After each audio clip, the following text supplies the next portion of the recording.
What's up, guys? Kevin Rogers with On Point Portal Styles, 110 in Gainesville, Georgia. It's your favorite tinter. So this is a student of mine that I had in my last tint class, doing a little one-on-one today. I just showed him how to cut these windows that expose the back edge when you roll them down. So we're going to let him run through it and show us how it's done.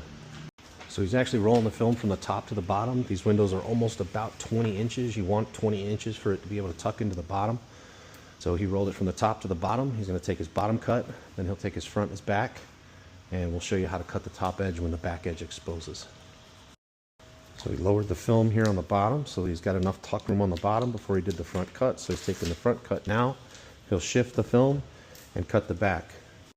Now, because the top edge of this actually exposes about 6 or so inches down, he's going to make a reference cut on the bottom, 3 inches or so. And we'll show you why here in a minute. So he's cut off the bottom here. He's got his front cut. He's now shifted the film to center it, front and back. And he's going to roll the window down far enough for him to be able to take the top cut and expose the back edge of the glass. So to expose this back edge, you roll these down a little bit more. Usually it's just a couple of inches or say 2 fingers worth. You roll these down a little bit more to expose as much of the back glass as you can, because when he takes this top cut, he's going to actually have to come across and continue the cut down the glass as far as he can, and then we'll connect these 2 points later. But that is how you cut these edges so that you have a nice clean cut, and we'll show you what to do next. So he's made a nice clean cut all the way around here. He's taken it across the back, and he came down with his blade as far as he could, but now he knows that we can't install it like this because it's going to be too big because of the bevel of the glass. If you slide you a tiny gap here, you're going to overlap here, or vice versa. So we're going to take it to the peel board, and he's going to hand trim just a little tiny bit off the back so this baby fits in there nice and snug.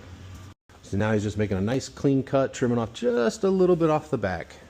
So now that he's gotten this far, he's going to use a straight edge so he can bring this edge down just a bit further so that when he connects those 2 points, it's a lot shorter. And now he's going to go ahead and just cut off that extra bit. And we have a sized window tint. He'll cut off and clean up the edges. All right, so here it is. He had his top edge here. He took it to the board and took a nice clean little bit off the back. He connected it, as you saw, and now we've got a nice crispy clean 1/16 of an inch gap, nice and even all the way across.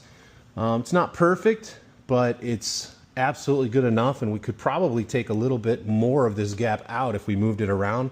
But for intensive purposes, for you to be able to see his work, that's kind of why we left it out. But anyways, that's some people call them shifting glass.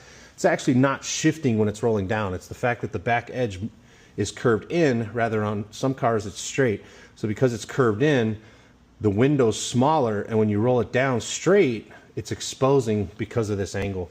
But the back, same thing. On the back, it's a little bit easier. This whole back edge exposes, but this is straight and it never comes out of the glass, unlike the front.